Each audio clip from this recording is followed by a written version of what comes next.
Chers amis, bonsoir et nous sommes heureux de nous retrouver dans cette salle. J'espère que vous voyez bien ou si vous le souhaitez, on pourra adapter la lumière, mais je crois que l'image est bonne.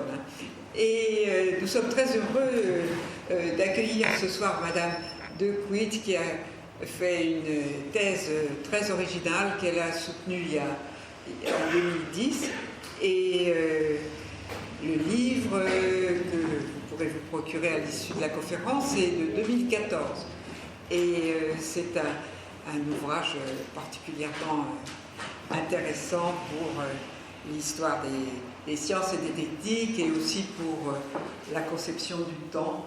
Donc elle va nous mettre au courant de toutes ces approches qu'elle a développées très savamment et nous la remercions beaucoup d'être avec nous ce soir.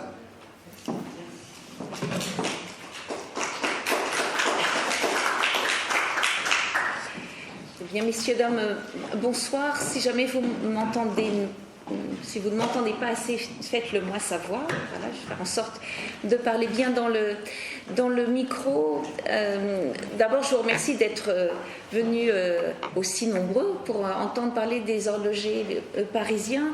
Et bien sûr, je remercie le comité et sa présidente de m'avoir invité à vous présenter quelques-uns des résultats de mon travail. J'insiste toujours sur le fait que je parle des horlogers parisiens au XVIIIe siècle. Alors, ça fait trois mots, mais qui ont chacun leur importance. D'une part, les horlogers, parce que bien sûr, je vais parler de l'horlogerie, mais je m'intéresse aux hommes dans leur contexte socio-économique, dans leur environnement et dans leur environnement parisien.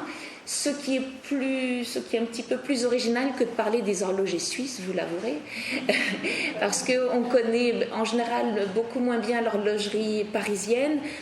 Et je me centre au XVIIIe siècle, éventuellement en débordant un peu sur le début du XIXe siècle, puisque c'est l'époque à laquelle l'horlogerie parisienne était à son summum, à la fois de réputation, de production, de qualité, etc. Donc je vais vous présenter quelques-uns des points. Bien sûr, s'il y a des choses qui ne sont pas claires dans ce que je dis, vous pouvez bien sûr m'interrompre, moyennant quoi, à la fin de la présentation, on gardera un petit peu de temps pour des questions-réponses, pour pouvoir éclairer les interrogations que vous pourrez avoir. Juste avant de commencer, sur la page de garde, j'ai mis ici un élément que certains d'entre vous reconnaîtront peut-être. Il s'agit d'un vitrail qui se trouve à la mairie de Paris, donc sur la place de l'Hôtel de Ville, bien sûr, puisqu'il y a un certain nombre de vitraux qui reprennent les métiers anciens, enfin, ça dépend ancien par rapport à quoi. Et donc là, c'est le blason des horlogers avec une pendule en or, deux montres d'argent sur un fond bleu marine. Donc ce sont les horlogers qui sont présents, qui se représentent eux-mêmes par ce blason. Donc tout ça pour dire que je vais effectivement m'intéresser aux horlogers. Alors, sous plusieurs aspects que je vais développer. D'une part, qu'est-ce que produire l'horlogerie à Paris au XVIIIe siècle? Comment ça s'organise? Qui le fait? Pourquoi? Et puis insister sur deux aspects. Le fait que les horlogers sont des savants et le fait que les horlogers sont des artistes. Et donc avec ces deux éléments en parallèle, parce qu'ils sont nécessairement toujours présents simultanément, le côté savant, le côté artiste, en essayant de comprendre ce que ça veut dire être savant et être artiste. Et puis je parlerai aussi un peu des circuits horlogers, parce que quand on parle de Paris et de l'horlogerie au XVIIIe siècle, on ne peut pas l'exclure de la circulation de ces objets qui étaient importantes, même dans une époque qui peut aujourd'hui nous sembler un petit peu reculée. Pour entrer de plein pied dans une boutique d'horloger, eh bien voici une gravure qui est tirée d'une planche de l'encyclopédie méthodique qui représente l'intérieur d'un atelier d'horloger. Alors, on n'est pas sûr que ce soit à Paris, mais comme en France, au XVIIIe siècle, c'est à Paris que l'horlogerie était la plus développée, ça donne de toute façon une bonne image. Et donc, quelques éléments caractéristiques. Vous avez ici les 2 ouvriers qui travaillent près des grandes fenêtres. Je vous rappelle évidemment qu'il n'y avait pas d'électricité, qu'on travaille sur des pièces particulièrement petites, donc la présence de lumière est très importante. Donc les ouvriers sont devant des bureaux avec des tiroirs qui pourraient ressembler à certains ateliers établis d'horloger actuels. Ils ont tout un tas d'outils qui sont là. La gravure présente évidemment à la fois des montres qu'on suspend près de la fenêtre pour pouvoir les garder assez longtemps pour voir si elles marchent bien, si elles ne prennent ni avance ni retard. Quelques pendules ou cartels ou pendules à tirage ou une pendule de pied. Enfin, vous voyez différents types de pendules. À nouveau, quelques montres ici. Et puis, de dos, l'horloger, le maître horloger, qui reçoit son riche client. Et pourquoi est-ce que je parle d'un riche client? Parce que vous voyez que le client a derrière lui son carrosse et son valet qui l'attendent. Il n'y a pas que les riches personnages qui peuvent se permettre d'acheter de l'horlogerie, mais on reviendra sur ce point. C'est quand même plus facile quand on est riche que quand on est pauvre d'acheter des montres à cette époque-là. Donc première vision de l'intérieur d'un atelier d'horloger, donc avec cette particularité que la boutique est également atelier, donc lieu de vente, et on croise les différentes activités. C'est ce qu'on retrouve dans un tableau dont l'attribution n'est pas sûre. Et donc là, l'avantage, c'est qu'on a quelques couleurs, mais vous remarquerez qu'on a les mêmes éléments principaux. Les ouvriers qui travaillent près des fenêtres avec différents outils. L'horloger qui est de dos avec ses riches clients qui là semblent peut-être même être un peu orientaux de par leurs vêtements. Et puis on voit suspendu des montres, on voit différents types de pendules qui montrent le type de production. Donc ça, c'est pour vous faire entrer dans l'espace de l'horloger au XVIIIe siècle. Alors maintenant, dans la boutique d'un horloger, comment fonctionne-t-on? Bien, on fonctionne comme la plupart des métiers, donc là je reviens plus particulièrement à Paris. L'horlogerie est une communauté d'arts et métiers, qu'on appellera plus tard une corporation, mais à l'époque on disait une communauté d'arts et métiers, qui existe en fait depuis 1544.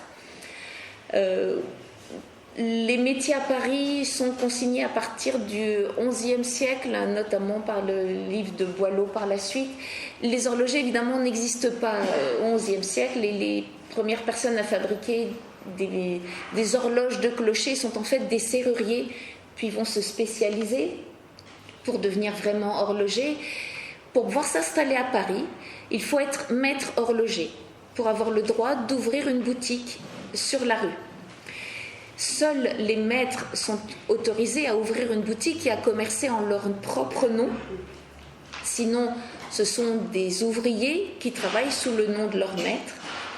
Les fils de maître ont une préférence pour succéder à leur père. Ça, cette ligne fait partie de l'extrait des statuts des horlogers. Vous verrez un peu par la suite qu'il y a les règles, tout ce qui est écrit, et puis la pratique. Il est également possible de devenir horloger quand on n'est pas du tout fils de maître, mais en passant par un apprentissage. Apprentissage qui est long, puisqu'il dure 8 ans, c'est-à-dire c'est aussi long que pour devenir orfèvre. Ce sont les apprentissages les plus longs des différents métiers de la capitale. Apprentissage qui peut être cher, le prix variant, on ne sait pas toujours pour quelle raison, peut-être en fonction de la qualité du maître, mais ça n'est pas sûr du tout, puisque certains maîtres très réputés ne font même pas payer leurs apprentis, mais on a différents niveaux de prix qui sont possibles. Et de toute façon, pour s'installer à Paris, quand on a suivi la voie de l'apprentissage, il faut avoir fait son apprentissage parisien. Donc on devient maître horloger de Paris. Donc c'est vraiment spécifique.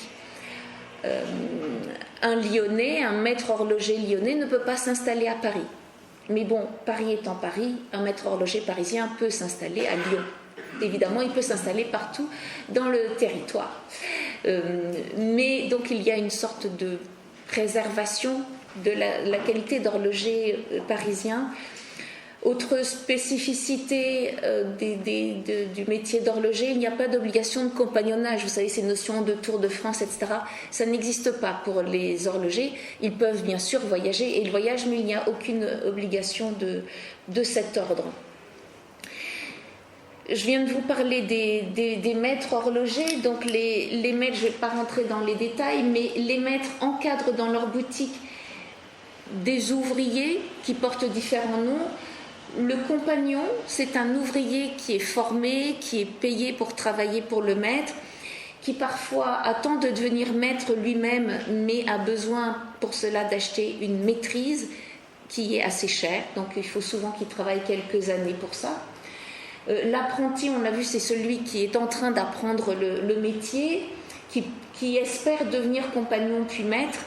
Et l'alloué, c'est un statut un peu hybride, puisque ce sont des ouvriers qui resteront toujours ouvriers, qui n'ont pas la possibilité d'accéder à la maîtrise par la suite. Donc on les prend pour travailler en horlogerie, mais en ne leur donnant pas la possibilité d'évoluer dans le métier.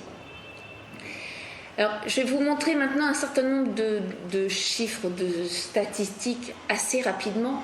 Mais pour vous expliquer à partir de quoi j'ai travaillé, il me semble important de vous montrer le type de document qui m'a servi pour faire mes recherches. Je ne vais pas vous le lire dans son intégralité, rassurez-vous, mais on a des documents d'archives qui sont conservés dans les études des notaires parisiens, qui enregistrent les apprentissages, qui enregistrent le nom de l'apprenti, le maître avec lequel il fait son apprentissage, la date bien sûr, le lieu de la boutique du maître et éventuellement le prix qui est demandé. Donc c'est à partir de ces documents qui sont assez longs et qui se terminent par un joli ensemble de signatures qu'on peut faire des statistiques pour essayer de comprendre qui devenait apprenti, dans les apprentis qui devenaient horlogers, combien ils étaient, voilà, essayer de se donner une idée un petit peu approfondie de cet ensemble de gens qui étaient les horlogers. Alors, donc à partir des brevets d'apprentissage que je vous ai montrés, donc déjà on peut voir le nombre de jeunes hommes qui entrent en apprentissage. Pourquoi je dis jeunes hommes ? Parce que l'apprentissage horloger était réservé aux garçons. Il n'y a pas de filles horlogères. Il y a certaines filles qui peuvent obtenir certains métiers comme doreuses, comme fabricants de chaînes de montre, mais donc des métiers qu'on considère comme métiers annexes. Mais le métier d'horloger, dans sa grande réputation, est réservé aux garçons.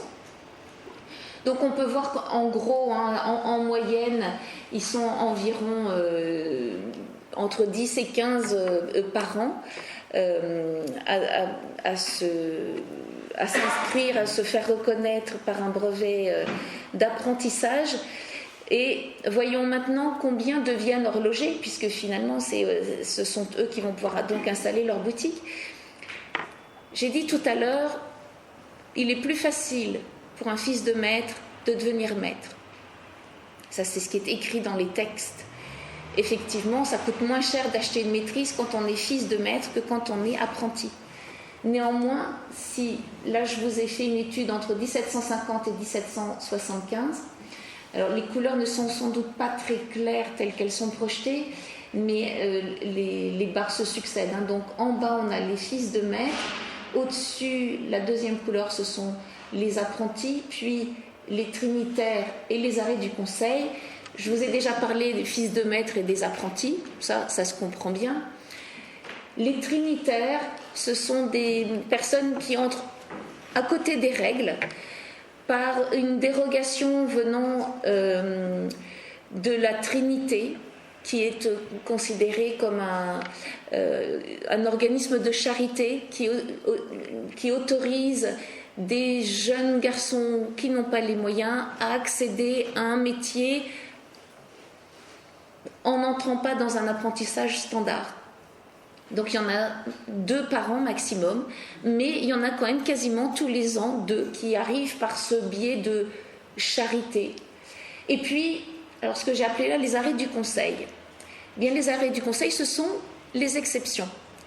Les exceptions, c'est-à-dire, j'ai dit tout à l'heure, je vous ai donné les règles. Pour devenir horloger à Paris, il faut avoir fait son apprentissage à Paris. J'aurais pu vous dire qu'il faut avoir démarré son apprentissage avant 20 ans, etc. Il y a un certain nombre de règles. Et puis, comme souvent au XVIIIe siècle, il y a les règles et la réalité qui détournent les règles. Alors, ça s'appelle des arrêts du Conseil parce qu'en fait, les documents sont enregistrés comme arrêts du Conseil d'État du roi, c'est-à-dire certains horlogers font des demandes qui sont relayées par des avocats et ils obtiennent une sorte de dérogation à partir du moment où ils sont déjà connus et même s'ils n'ont pas fait leur apprentissage à Paris, etc., on peut éventuellement les accepter dans la communauté contre un peu d'argent. Ce qui, à certains moments, facilite grandement les choses.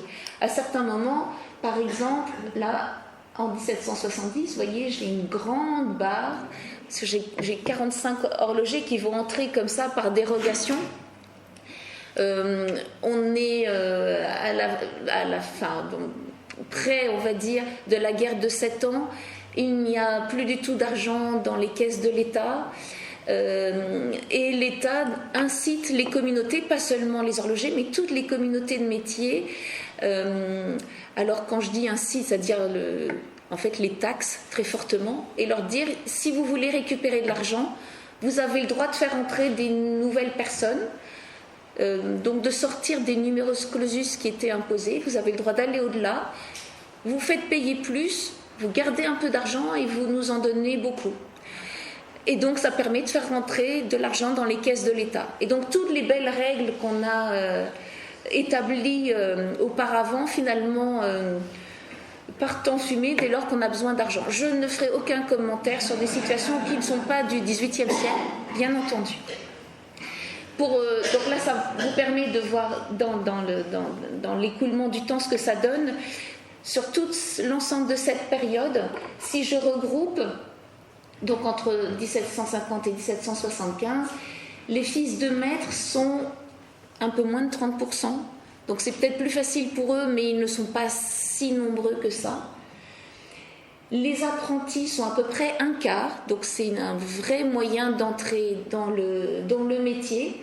Les trinitaires sont 7%, mais ça on a vu que leur nom pour le coup, celui-là reste limité. Et que les gens qui arrivent par dérogation sont finalement près de 40%. Donc finalement l'exception marche bien. Donc toutes les règles qui sont très strictes, qui existent partout, finalement peuvent assez facilement voler en éclats. Ce qui ne veut pas dire qu'on accepte dans la communauté de métier des horlogers qui entreraient au rabais, ce qui n'est pas tout à fait le bon terme puisqu'ils payent plus que les autres, mais on n'accepte pas des gens qui seraient d'un niveau moindre. Comment je peux dire ça ? Eh bien, je me suis appuyée sur d'autres types de sources, c'est-à-dire que je suis allée regarder les horlogers qui avaient fait faillite, qui avaient déposé leur bilan, puisque les dossiers de faillite sont conservés pour le XVIIIe siècle aux archives de Paris. Au XIXe siècle, il y a des grosses lacunes puisque ça a brûlé en 1870, bref. Mais sur le XVIIIe siècle, on peut retrouver les dossiers de faillite. Et donc, j'ai regardé les dossiers de faillite et vous voyez que, en fait, ils ne sont pas très nombreux, puisque, à part dans les années de grosses turbulences, quand on arrive dans les années 80, sinon, on est à quelques unités.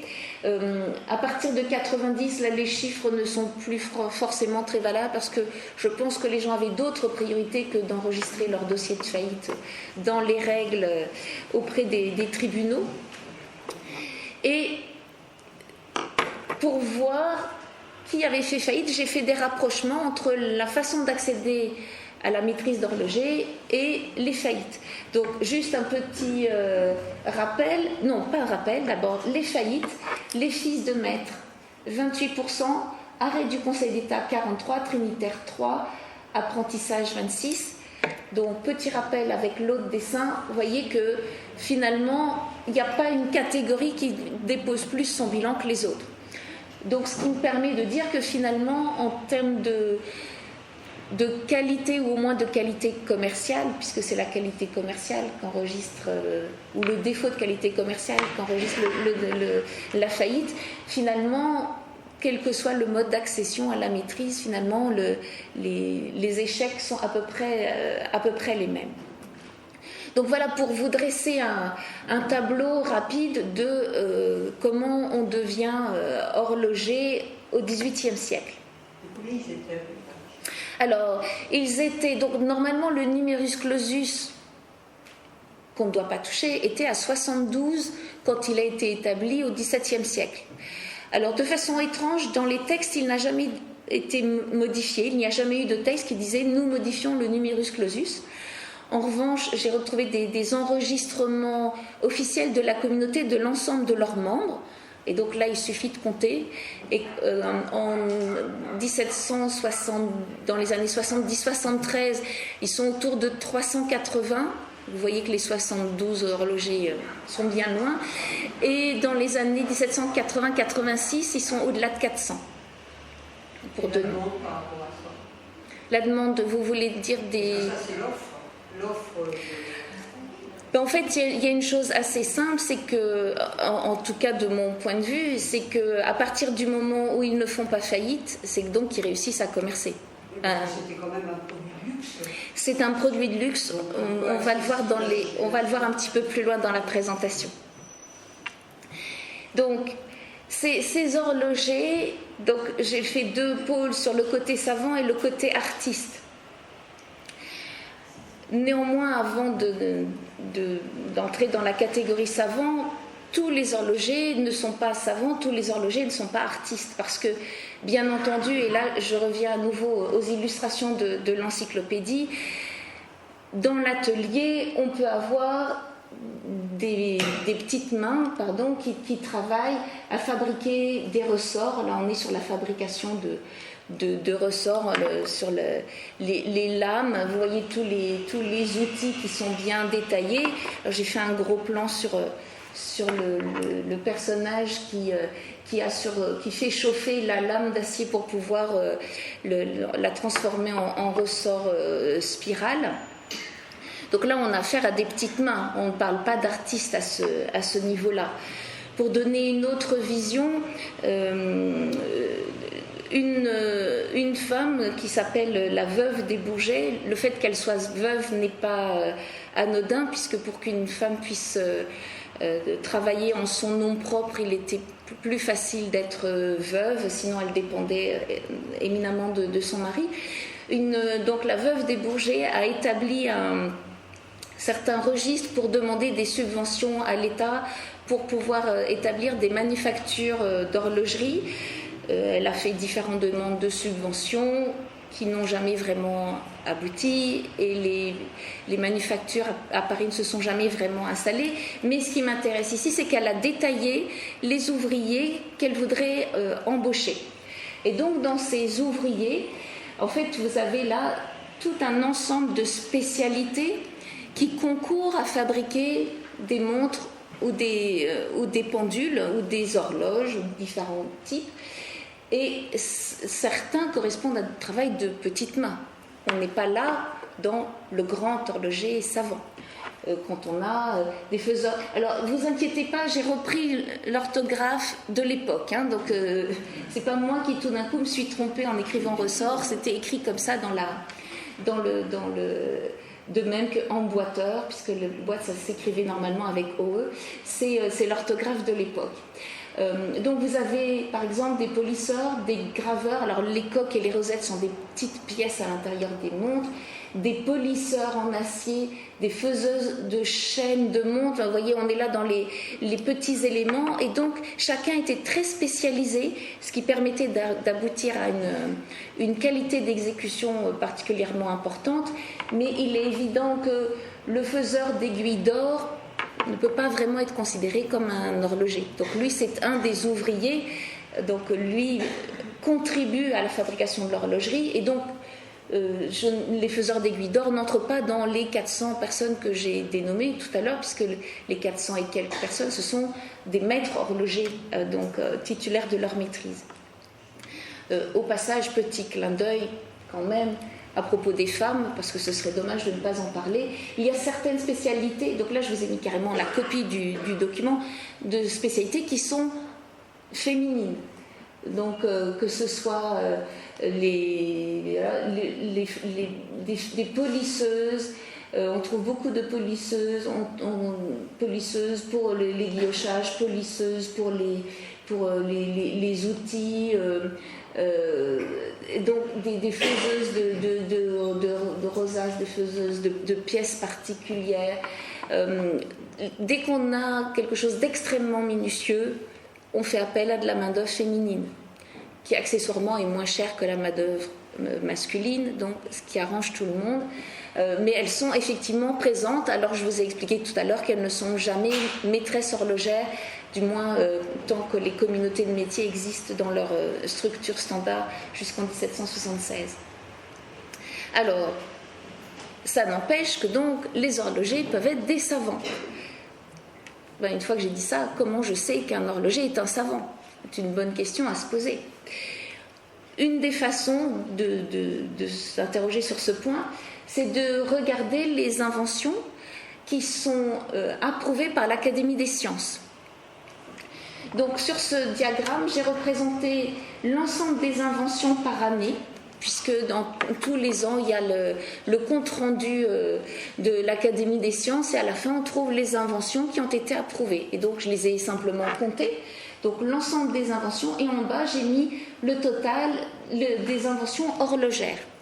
Alors, vous remarquez qu'il y a certains moments où il y a même ici, toutes les inventions sont des inventions horlogères. Donc, on peut en déduire qu'il y a effectivement des inventions horlogères, qu'elles sont reconnues au niveau de l'Académie des sciences, qui est quand même l'organe le plus important à l'époque pour regarder, estimer, approuver des inventions. Comme toujours au XVIIIe siècle, maintenant que je viens d'énoncer la règle, je vais juste dire les petites choses qui ne sont pas dans la règle, mais qu'il est important à savoir. À l'Académie des sciences, il se trouve qu'il y avait des horlogers. Peut-être que cela explique que les inventions horlogères soient, non pas plus facilement, mais en tout cas soient au moins regardées de près par l'Académie des sciences. Donc ne nous leurrons pas, il y a les résultats chiffrés, et après il faut toujours ajouter les petits biais qui s'imposent. Il n'empêche que l'horlogerie parisienne est très dynamique, et propose des idées dont certains peuvent sembler parfois un peu farfelus, au hasard. Une des inventions correspond à une horloge de clocher avec une sorte de petite éolienne qui permet de remonter l'horloge par le vent. Bon, je n'ai vu que la demande d'approbation, je ne l'ai jamais vu dans des inventaires quelconques de savoir que ça a été vraiment installé. Néanmoins, vous voyez, il y avait beaucoup de réflexions assez originales. Alors ces différentes inventions, j'ai essayé de les répertorier par catégorie. Alors ce sont des catégories qui sont tout à fait arbitraires, puisque c'est moi qui les ai classées.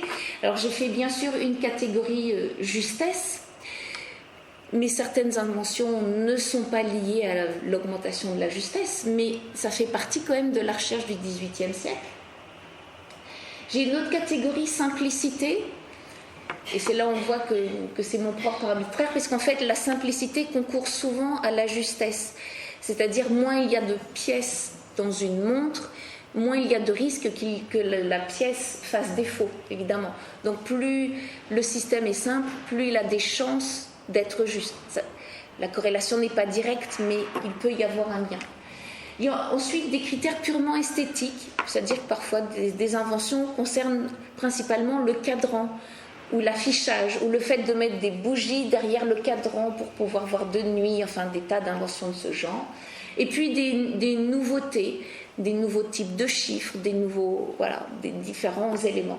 Donc l'invention n'est pas nécessairement une invention technique liée à la justesse, mais ça en fait partie. Pourquoi la justesse est-elle importante au XVIIIe siècle ? Je ne sais pas si vous avez une petite idée de ce qui se passe à ce moment-là. La navigation, exactement. La navigation est particulièrement importante dans deux catégories, pour la marine marchande, d'une part, mais bien sûr pour la marine de guerre, surtout entre la France et l'Angleterre. Depuis quelque temps, il y avait des concours qui avaient été lancés pour essayer de voir comment obtenir une navigation qui soit juste.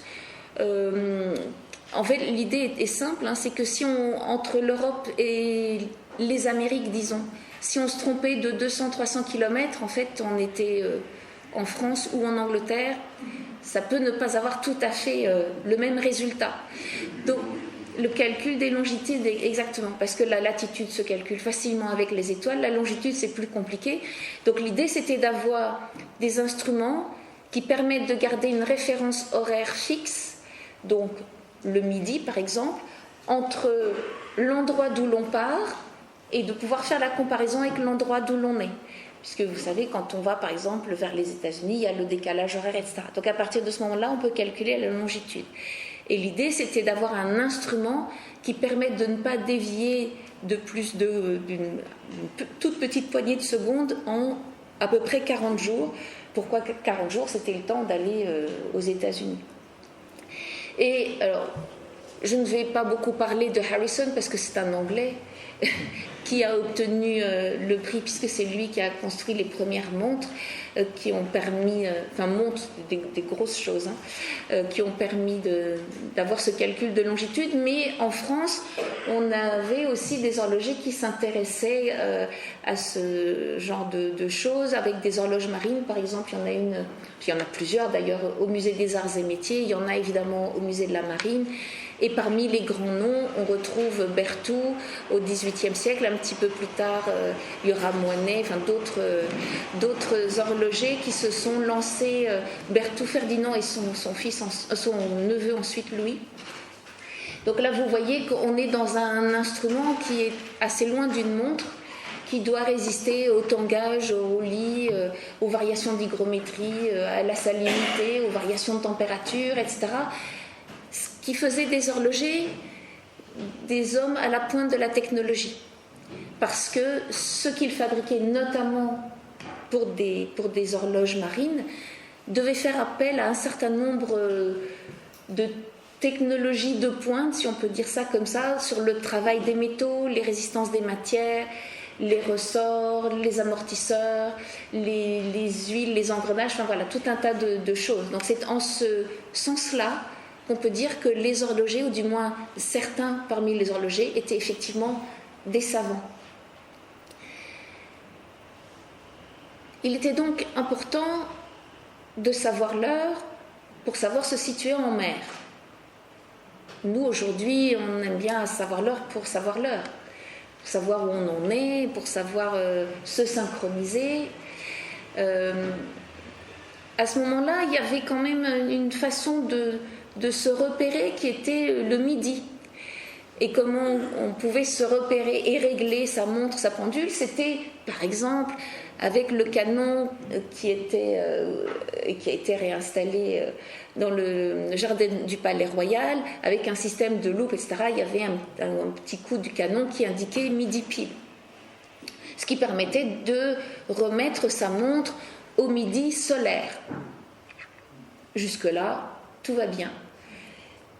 Est-ce que vous vous rendez compte que votre montre n'indique quasiment jamais le midi solaire ? Parce que le midi solaire,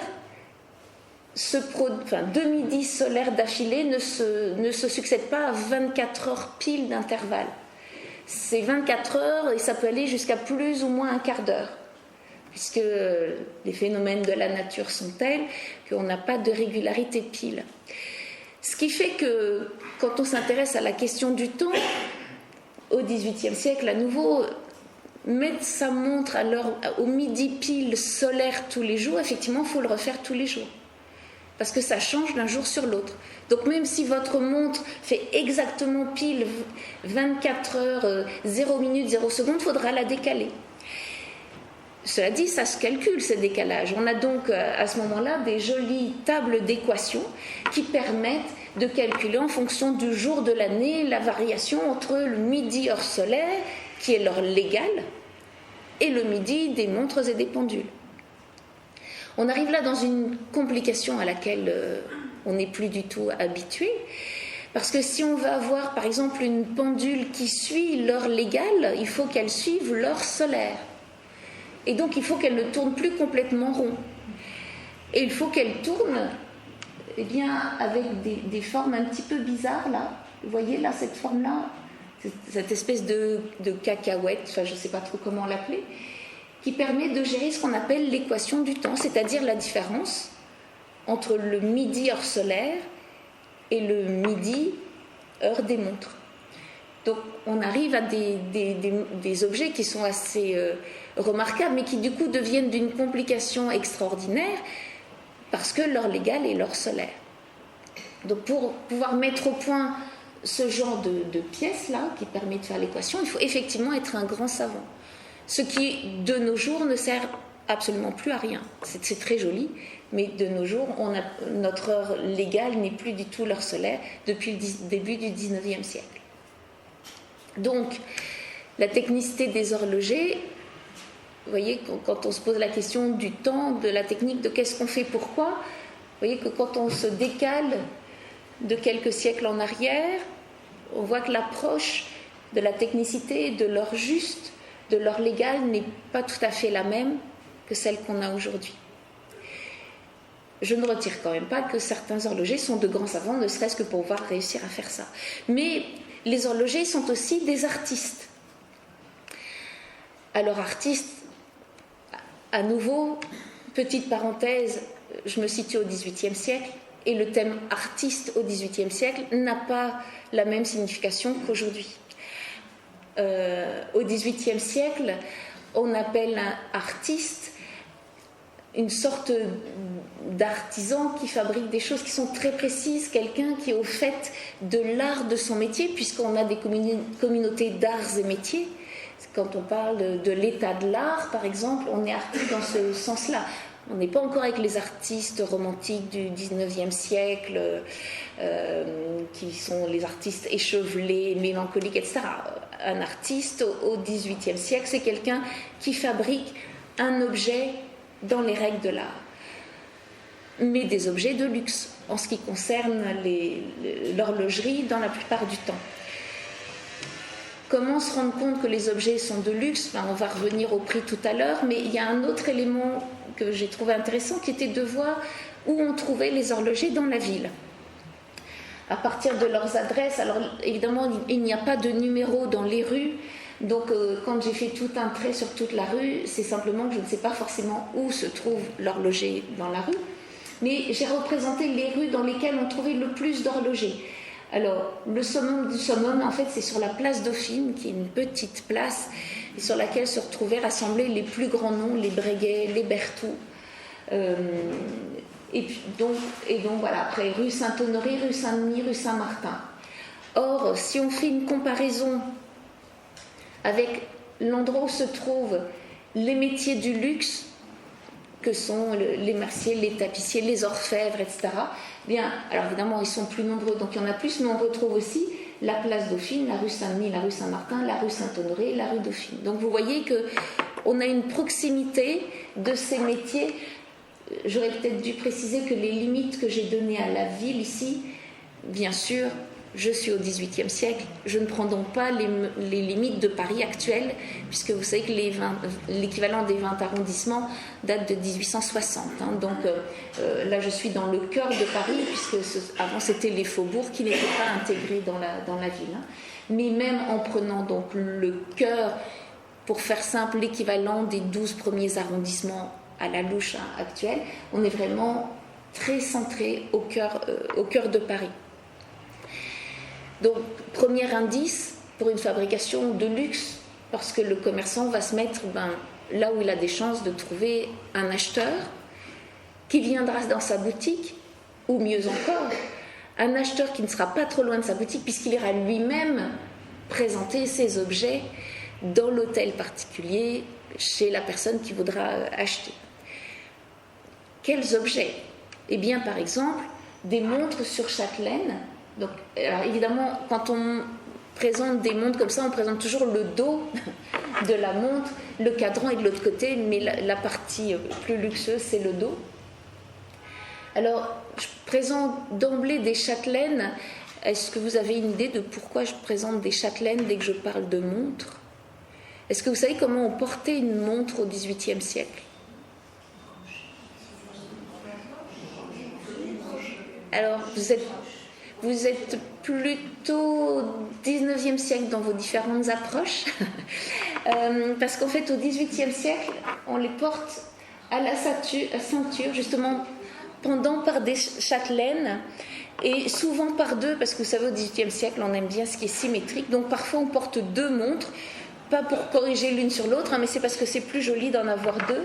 Donc vous voyez un exemple ici, là ce sont des extraits des catalogues de mode de l'époque, et donc ici pour une femme, et la même chose pour les hommes, hein.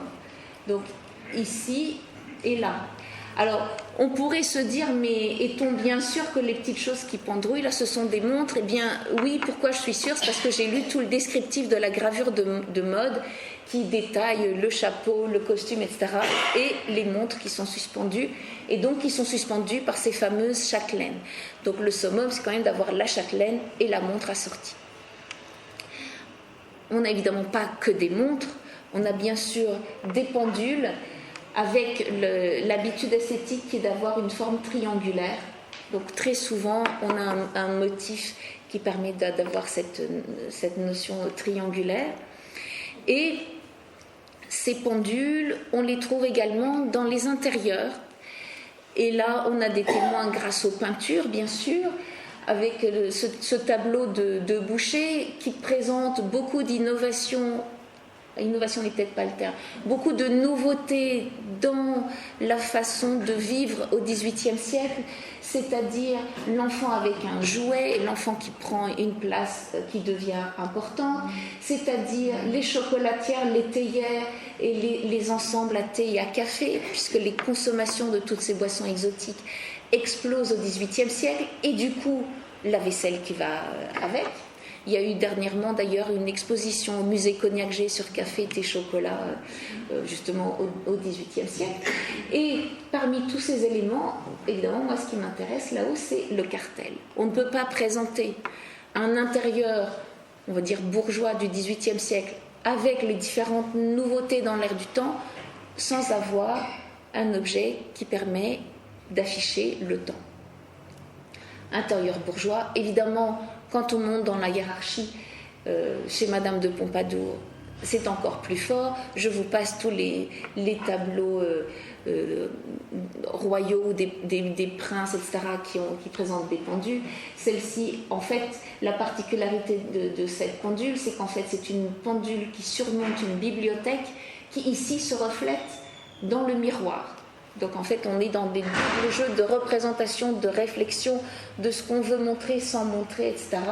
Mais la pendule fait partie de la représentation de la marquise de Pompadour qui se présente avec des livres, avec des tas de choses qui nous présentent l'étude, l'écriture, la bibliothèque bien entendu, et la pendule dont on ne peut pas se passer. Alors, revenons juste pour le plaisir des yeux très rapidement sur quelques montres. Celle-ci se trouve au musée du Petit Palais, donc vous pouvez aller les voir.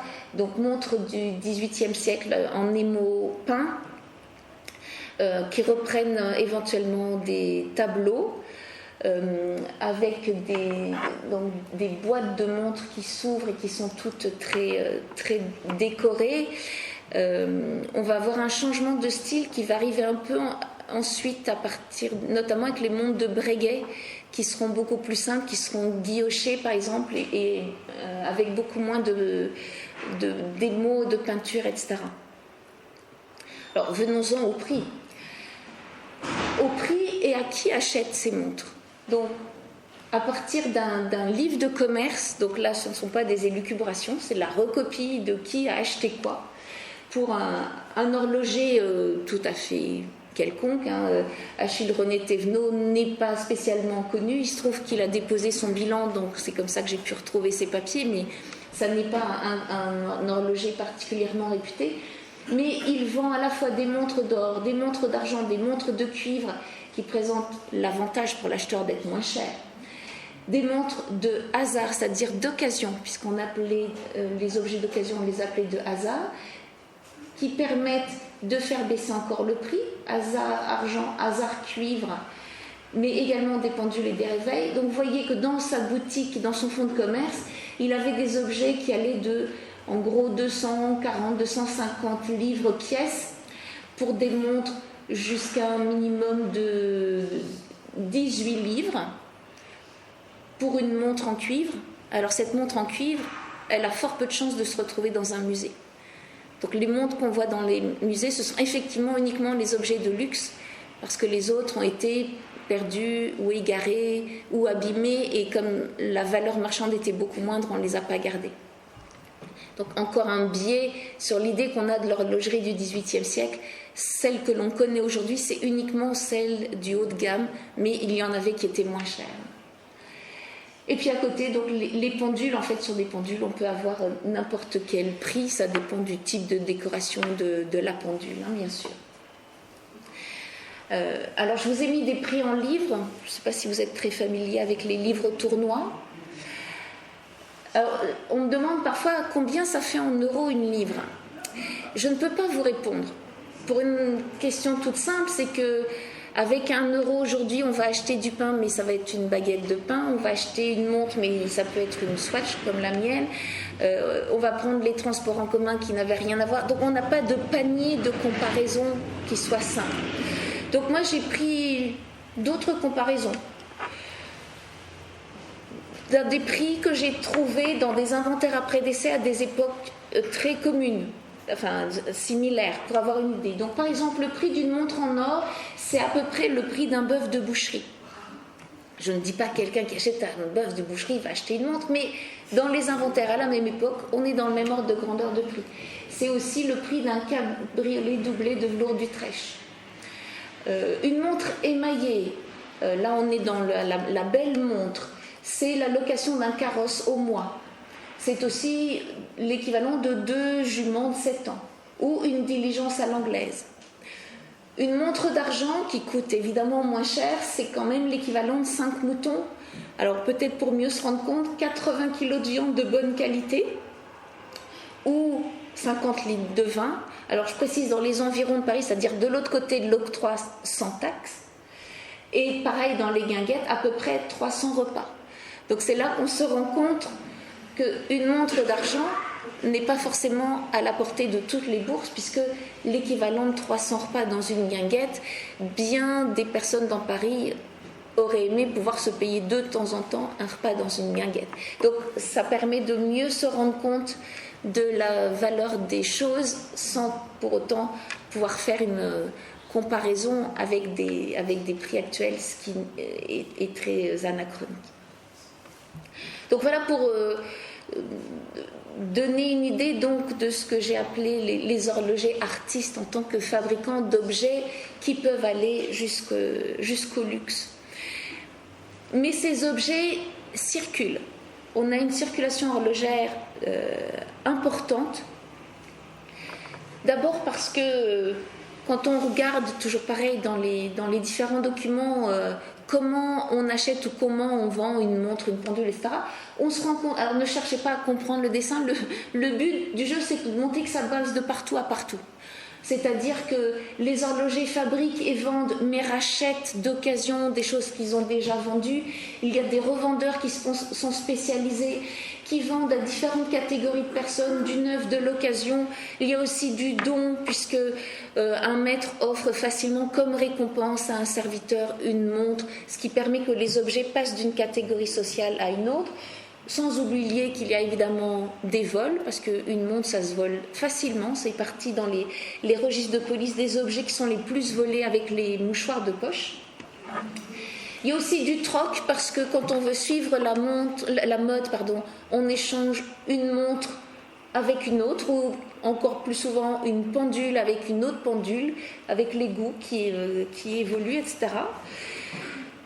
En plus de ces circuits d'acquisition, on a des réseaux horlogers, donc les hommes qui vont eux-mêmes voyager et échanger les éléments entre eux, avec des gens qui sont purement négociants, des horlogers qui seront commerçants, des fabricants. Toutes ces catégories que j'ai représentées séparées sur mon schéma ici, c'est pour bien les comprendre, mais parfois un même homme va entrer dans plusieurs catégories, avec une catégorie particulière ici que j'appelle les horlogers suisses. Alors j'ai mis des guillemets autour de Suisse, puisque au XVIIIe siècle, Genève est une république et Neuchâtel est un comté, j'ai failli dire indépendant, en tout cas prussien, et donc les deux n'entreront dans la Confédération helvétique qu'au XIXe siècle. Mais c'est plus rapide de dire les Suisses. Et il y a effectivement beaucoup d'échanges entre Paris et la Suisse. Genève, fabricant des émaux peints de très grande qualité et des montres et de l'horlogerie bien sûr, et Neuchâtel, la région de Neuchâtel, surtout dans les montagnes, on a des montagnards qui fabriquent de l'horlogerie ou des pièces d'horlogerie, par exemple l'hiver quand ils sont coincés par la neige, qu'ils ne peuvent pas faire autre chose, donc c'est un métier d'appoint qui leur est donc moins payé. En plus, le titre de l'or est moins élevé qu'en France, donc ça permet à l'horlogerie suisse d'être moins chère que l'horlogerie parisienne. Les choses changent au cours du temps. Au milieu de tout ça, on a évidemment des revendeurs, puisqu'il y a des spécialistes, ce qu'on pourrait appeler aujourd'hui soit des designers ou des architectes d'intérieur, qu'à l'époque on appelle des tapissiers ou des merciers, qui achètent des objets, qui les revendent en ensemble, etc. Donc on a une très très grande circulation, et je vais juste m'arrêter un instant sur un exemple d'un horloger qui était négociant, donc qui était parisien, qui a suivi son apprentissage, qui obtient sa maîtrise, qui dépose son bilan. C'est pour ça que j'ai des informations à son sujet. L'infortune des artisans fait la fortune des historiens par la suite. Et lui va œuvrer sur une grande partie du territoire. Alors, les points qui sont noirs ici, c'est là où il achète des objets qu'il va vendre sur toute cette partie de territoire. Les autres couleurs, ne vous en inquiétez pas, c'était juste pour essayer de délimiter des territoires différents. Mais vous voyez qu'on a une circulation géographique qui est importante. J'aurais pu vous prendre d'autres exemples. J'ai d'autres horlogers qui vont même négocier au-delà des frontières. Bon, c'est plutôt au XIXe siècle, mais quand même, ce sont des objets qui voyagent beaucoup et qui sont parfois difficiles à attribuer à un horloger parce que, par exemple, je cite une lettre de cet horloger négociant qui explique à un de ses clients, horloger lui-même, qui s'appelle Monsieur Duyel: par le même courrier, vous recevrez la petite montre numéro machin, avec votre nom sur le cadran et la platine. Autrement dit, on a gravé le nom de l'horloger qui va vendre, mais c'est pas lui qui a fabriqué. Donc, alerte à toutes les personnes qui se disent: chouette, j'ai une montre du XVIIIe siècle avec un nom gravé, elle est donc de cette horloge-là. Eh bien, j'ai la preuve que non, puisqu'on faisait graver un nom parfois à la demande. Désolée de détruire encore des mythes, c'est le problème avec tout ce qui se passe au XVIIIe siècle. Donc voilà un autre exemple de circulation, d'échange, de négociants sur ces objets, donc qui circulent beaucoup à partir d'une plaque tournante qui est Paris.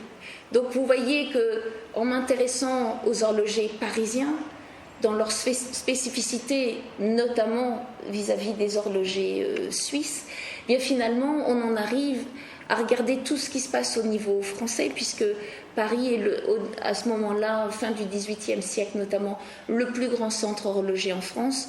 Il y a évidemment un centre horloger à Lyon, il y en a un autre à Toulouse, il y en a à Blois, mais c'est quand même à Paris qu'on a le plus d'importance en développement de l'horlogerie. Et donc partir de Paris permet de voir ce qui se passe au niveau de l'horlogerie sur une beaucoup plus grande partie du territoire. Et donc on a vu qu'on avait affaire à des objets de luxe pour une clientèle aisée, mais qu'il y a quand même des objets qui coûtent beaucoup moins cher. La montre à 18 livres, quand les montres en or sont à 250, ça donne une idée de proportion. On a vu que certains horlogers étaient très partie prenante dans tout ce qui était technologie, donc on peut les qualifier de savants. Et une fois qu'on a fait tout ce tour-là, je pense que cela vous a déjà donné un premier aperçu de qui étaient les horlogers à Paris au XVIIIe siècle et de comment on peut aborder le temps et la société au XVIIIe siècle, ce qui était effectivement le sujet de mon livre. Et si vous avez des questions, je vous laisse me les poser.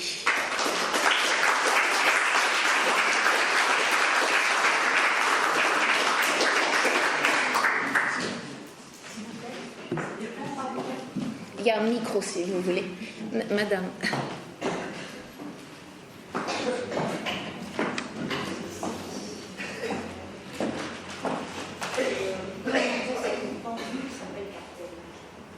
Oh, ça c'est des... Alors pour le coup, c'est aussi pour ça que je parle des horlogers plus que de l'horlogerie, parce que je ne suis pas une spécialiste de tous les éléments d'horlogerie, mais normalement un cartel c'est quelque chose qui s'applique au mur, c'est-à-dire par opposition à une pendule de plancher ou une horloge de table. Donc ça s'applique au mur, voilà, c'est accroché au mur. Je ne rentrerai pas dans beaucoup de détails parce que à nouveau voilà, je ne suis pas spécialiste des objets dans leur particularité d'histoire de l'art.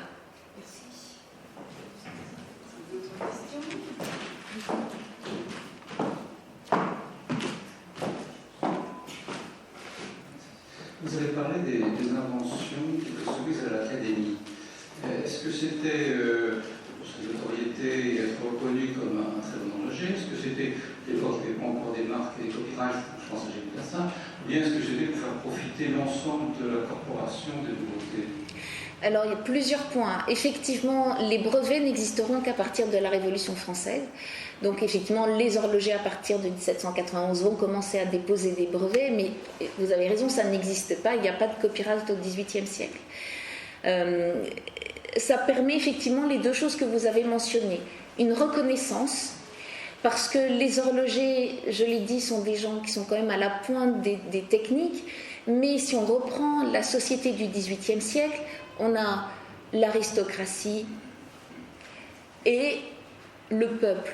Je mets à part évidemment le clergé. Et à partir du moment où un horloger travaille de ses mains, bien entendu, il fait partie du tiers-état, point.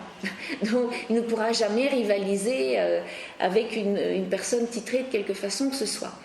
Et cette notion de hiérarchie existe partout dans la société. Même au niveau des communautés d'arts et métiers, on a aussi une hiérarchie. Il y a en premier ce qu'on appelle les 6 corps, par exemple les orfèvres, les merciers.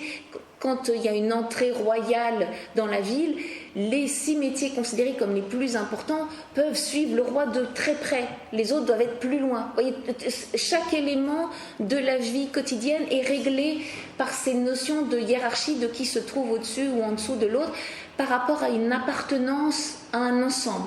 C'est-à-dire que la notion d'individu va venir avec la Révolution. Donc là, pour le moment, on appartient à un ensemble, on appartient à une paroisse, à un métier, à quelque chose qui vous permet de vous situer dans l'ensemble de la société. Mais les horlogers ne font pas partie des 6 corps. Ils sont quand même bien en dessous. Enfin, bien en dessous. Ils sont dans la... Il y a les 6 corps qui dans une première catégorie... Les 6 corps, la première catégorie, la deuxième catégorie, la troisième. Les horlogers sont dans la deuxième catégorie. Donc, ils sont beaucoup mieux perçus que les épingliers, par exemple, les cloutiers ou les bouquetières, mais quand même beaucoup moins bien qu'un mercier ou qu'un orfèvre. Donc la volonté de se faire repérer quand même en disant mais on est à la pointe de la technologie, il faut qu'on le fasse savoir, parce que le terme de maître horloger donc ne suffit pas, puisque la catégorie horloger elle-même n'est pas assez haute dans la hiérarchie. Donc pouvoir dire horloger mais avec une approbation de l'Académie des sciences, ça permet de placer son homme. Accessoirement, au XVIIIe siècle, on commence à voir apparaître des choses que j'ai pas vraiment envie d'appeler publicité, parce que en tout cas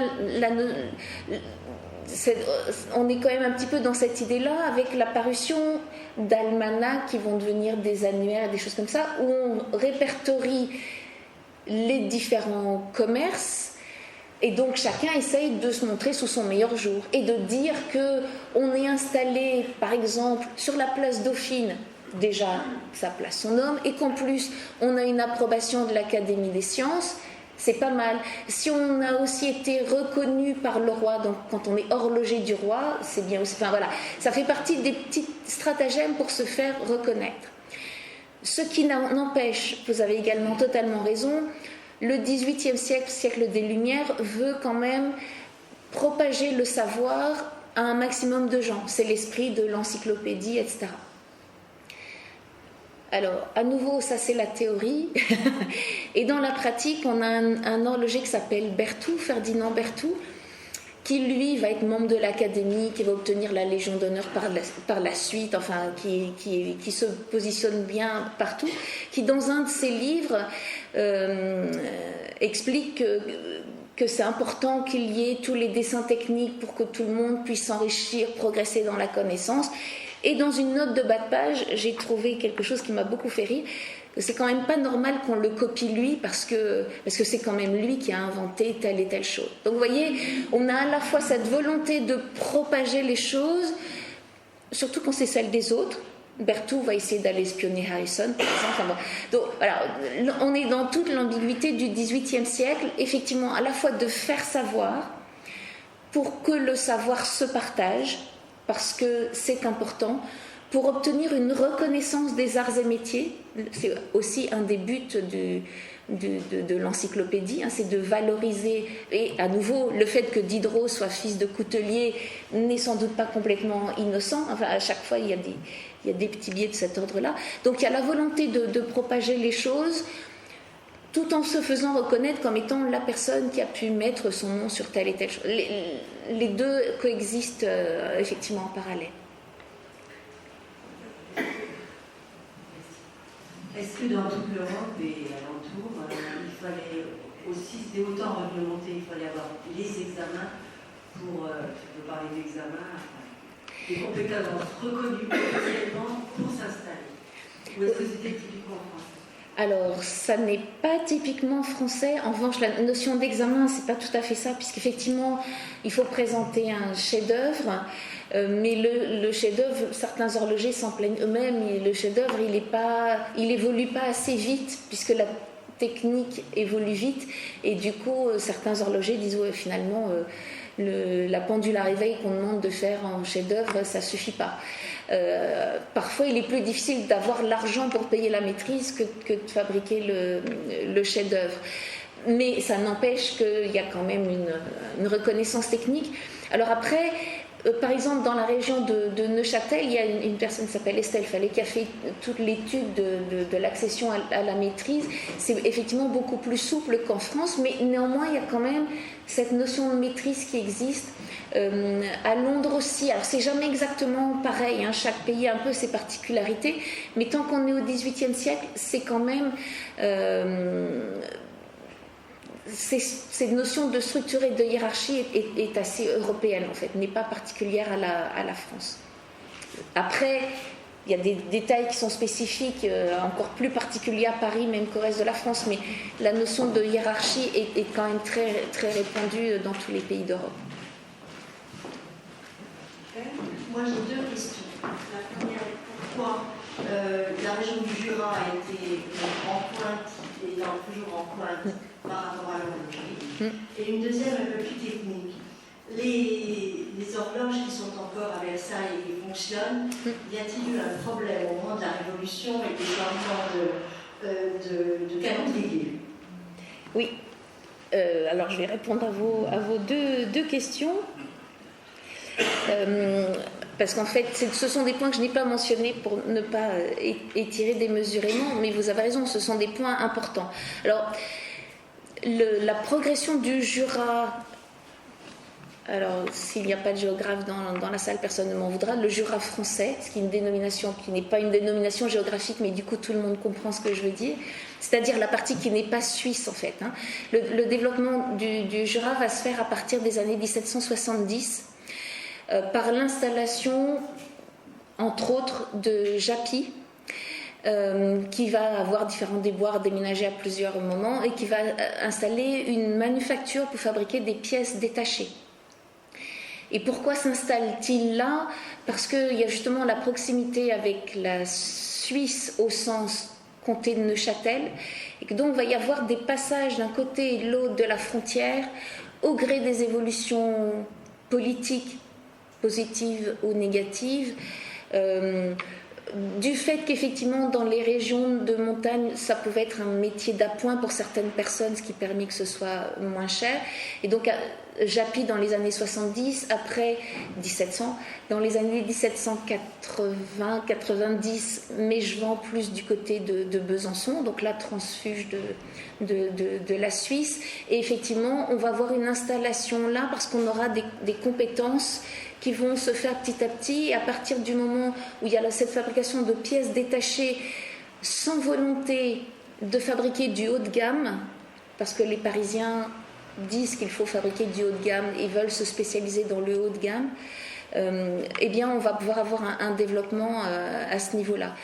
L'horlogerie parisienne, si elle est moins connue, c'est qu'effectivement à partir des années 1850, elle va s'amenuiser. On ne va pas dire qu'elle disparaît. Parmi les têtes de pont de l'horlogerie parisienne, il y a évidemment Breguet qui s'installe en 1775, qui décède en 1823, qui est sur la place Dauphine, qui lui va apporter qui avait plein d'idées, qui va apporter tout un renouveau dans l'horlogerie. Et puis après lui, au début du 19e siècle, c'est plutôt tout ce qui est fabrication de pendules, plus que de montres. Alors il y aura toujours quelques noms qui vont rester, les Leroy par exemple, les Lepaute, mais qui vont plus aller justement vers la pendulerie ou vers l'horlogerie monumentale.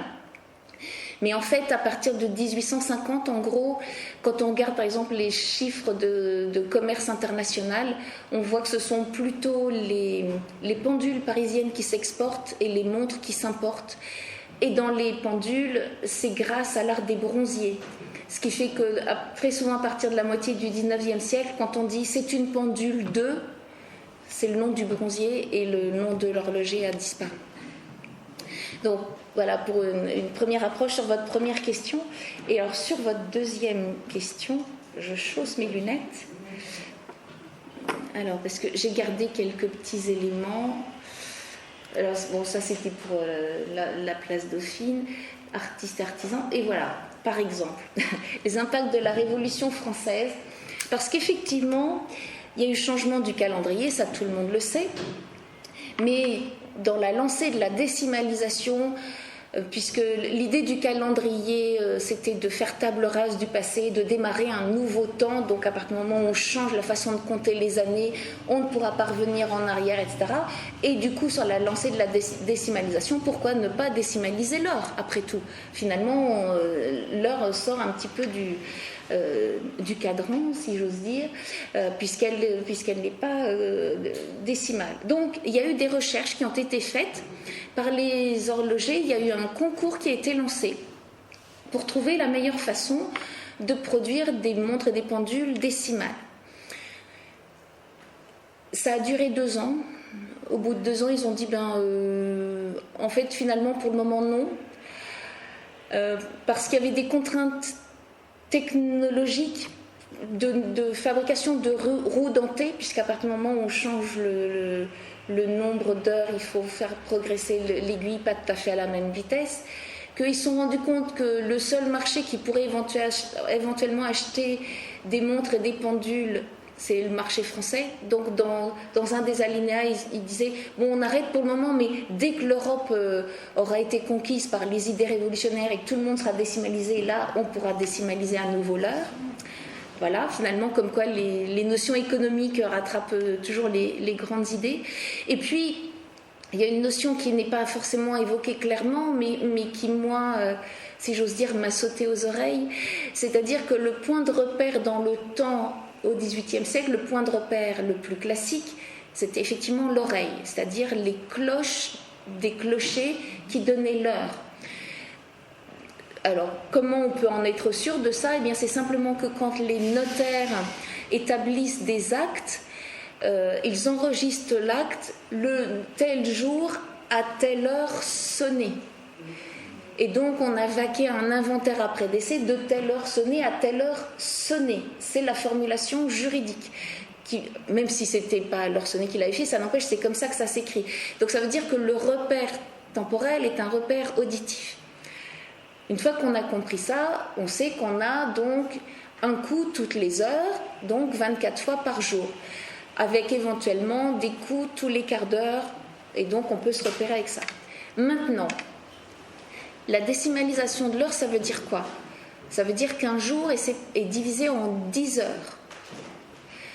Donc entre deux coups, pour passer de 1 heure nouveau style à 2 heures nouveau style, c'est l'équivalent de passer plus de 2 heures ancien style, si vous voyez ce que je veux dire. Donc automatiquement on est obligé de marquer aussi les demi-heures qui représentent encore plus d'1 heure, mais aussi les quarts d'heure vous voyez, et du coup on en arrive à devoir avoir un certain nombre de timbres où c'est incompréhensible à l'oreille. Or cette référence horaire est importante. Même si dans les écrits au début du lancement du concours, ils disaient finalement, de toute façon, qu'on fasse un affichage sur un cadran par 24 ou par 10, ça ne change rien puisque chacun vaque à ses occupations et ça n'est qu'une question de convention. Mais oui, mais sauf que la convention, elle s'appuie sur des repères, notamment ce repère auditif qui n'est pas du tout pratique. Alors, je vous ai mis ici donc une montre qui est au musée des Arts et Métiers, où en fait, on a le double affichage, parce que dans une période intermédiaire, pour s'y retrouver, donc on a l'affichage donc, d'une demi-journée, de 0 à 5, et puis on a l'affichage de la même demi-journée de 1 à 12. Ça fait des objets un peu particuliers, et sinon on a des objets de ce style-là aussi, où vous voyez un cadran à 12 et un cadran à 10, un cadran à 12 qui tourne donc 2 fois plus vite, puisque 10 heures c'était 10 heures par jour. Donc on a quelques beaux objets qui sont restés, qui sont très anecdotiques. J'en ai encore un, je vous montre aussi celui-ci. Donc là en plus vous avez sur ce cadran les noms des mois que vous pouvez repérer, que j'arrive pas à lire ici, je suis trop sur le côté, mais vous avez toutes les indications révolutionnaires sur le cadran, ce qui voilà, pourquoi pas. Donc il y a des tentatives qui ont été faites, mais voilà, ça a duré à peu près 2 ans et ça s'est arrêté. Donc il y a eu effectivement un impact. Excusez, une petite question et longue réponse, je suis désolée, mais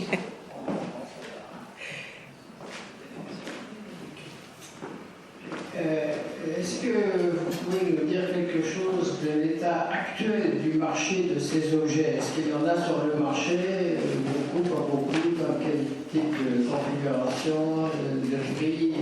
Vous voulez dire des montres du XVIIIe siècle ? Vous nous avez parlé, bien entendu. Alors la réponse est oui. Il suffit, d'ailleurs, la plupart de mes illustrations, sauf quand c'est écrit musée Carnavalet ou musée du Petit Palais, la plupart des autres illustrations, remarquez dans cette conférence, j'en ai pas vu beaucoup, ce sont des montres qui sont vendues dans des ventes aux enchères, Christie's, Sotheby's. Il y a régulièrement des ventes d'horlogerie ancienne et les prix peuvent être de pas grand-chose à astronomiques. Voilà, selon l'état de l'objet, selon la signature, selon s'il n'y a pas de signature, si on a réussi à l'attribuer et si on l'a attribué à un horloger connu ou pas, s'il y a une documentation qui va avec, si par exemple si la montre est conservée avec sa clé de montre, enfin, avec différents accessoires ou pas, voilà, il y a des tas d'éléments qui entrent en ligne de compte pour le prix, et il y a très régulièrement des ventes aux enchères plusieurs fois par an. Il suffit de regarder sur internet chez les grands, voilà, Sotheby's, Christie's, Drouot, un petit peu tout le monde a des montres de ce type-là.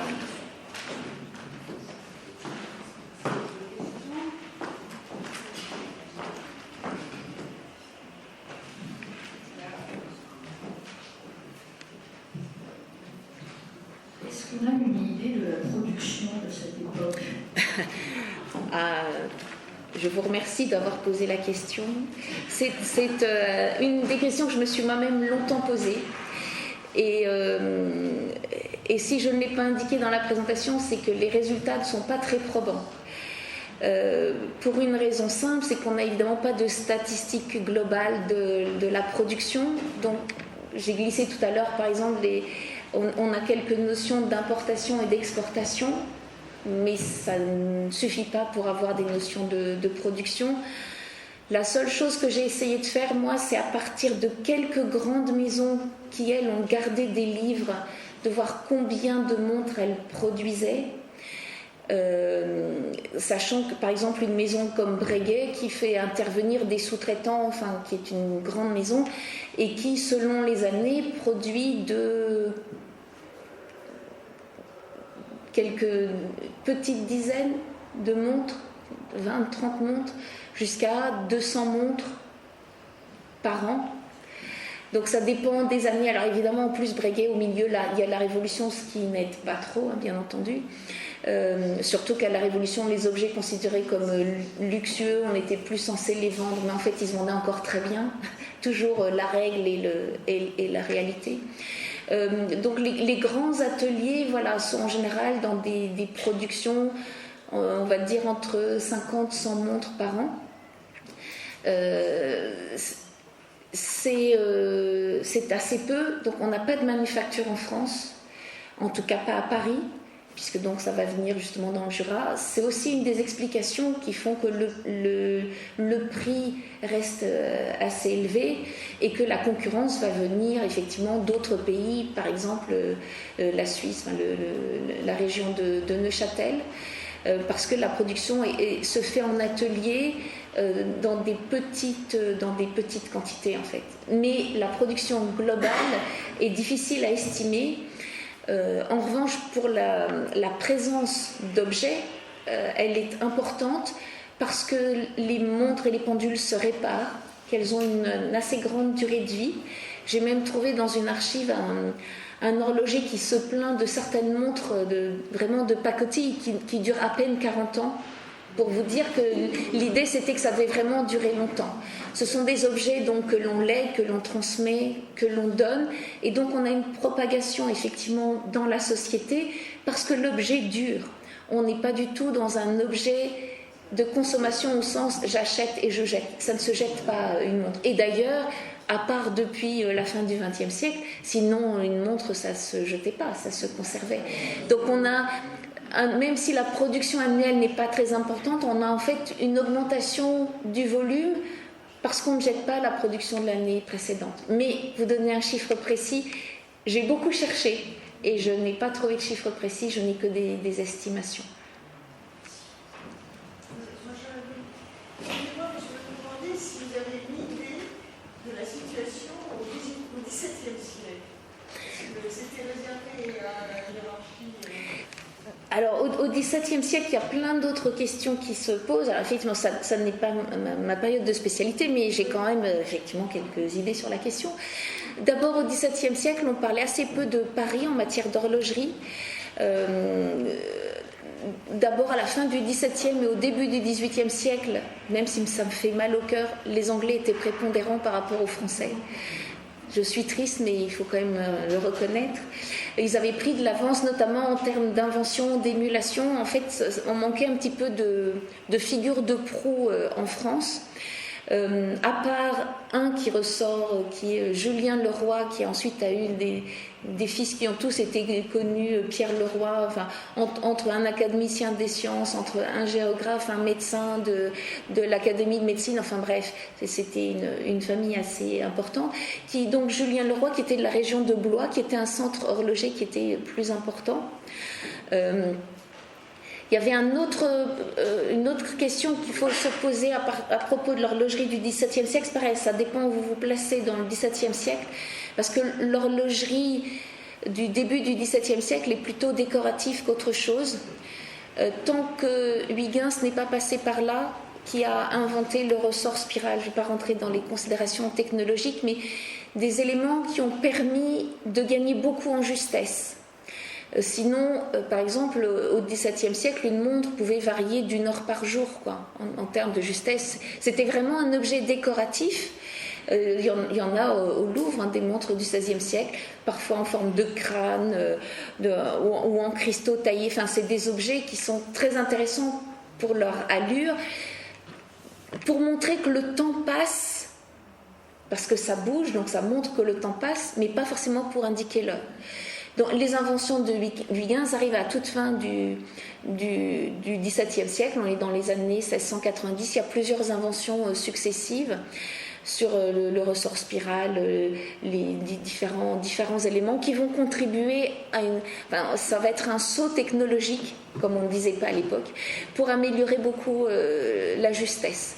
Donc, comme ça ne servait pas franchement à se situer dans le temps, c'était très important comme élément de décor. C'est encore un marqueur social au XVIIIe siècle, mais alors au XVIIe encore plus. Pour le coup, au XVIIe siècle, on trouve des montres et des pendules à Versailles, bien sûr, dans les domaines princiers, etc. Et ce qui compte, c'est vraiment qu'on a des objets qui sont en or, qui sont en émaux peints, qui sont avec des ajouts de diamants, de rubis, enfin de tas de choses, d'incrustations diverses et variées. Et là, on est vraiment dans des objets de très haute qualité esthétique, parce que ça ne sert à rien de faire par exemple, ça n'aurait servi à rien de faire une montre en cuivre qui en plus n'indiquait pas l'heure, quoi. Je fais un raccourci un peu rapide, mais vous voyez, on est un petit peu dans...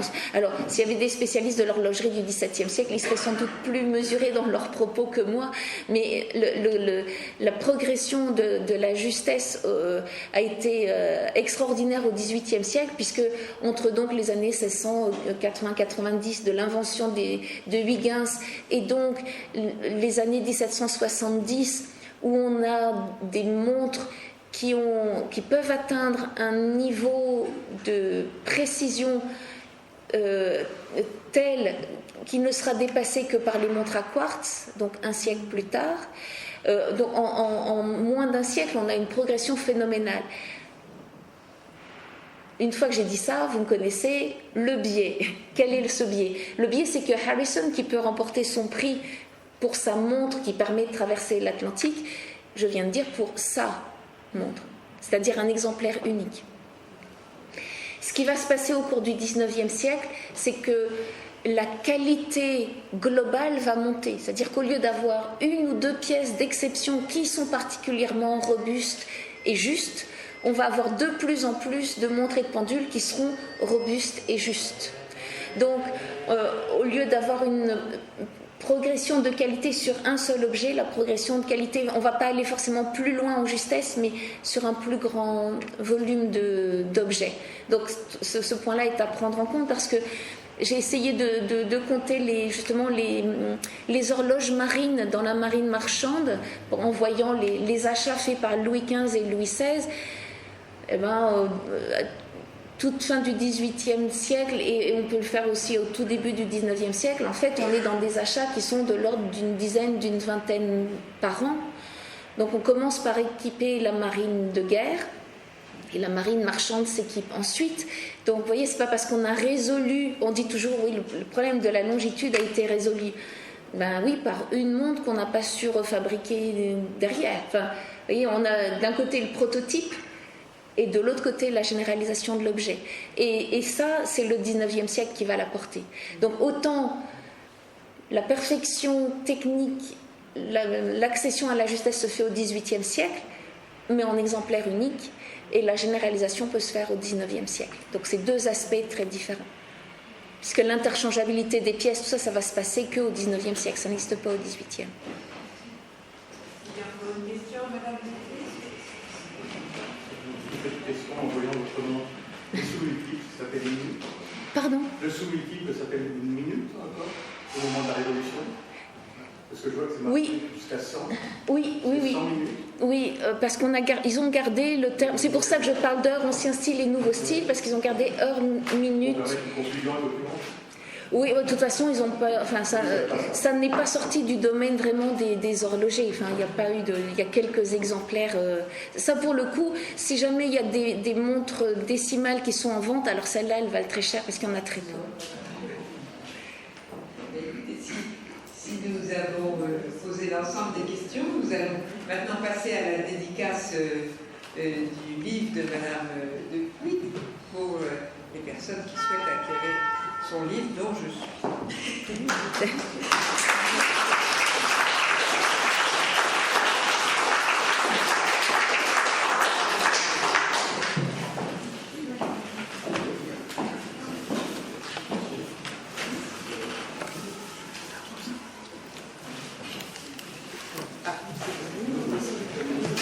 Je vais faire un petit peu de...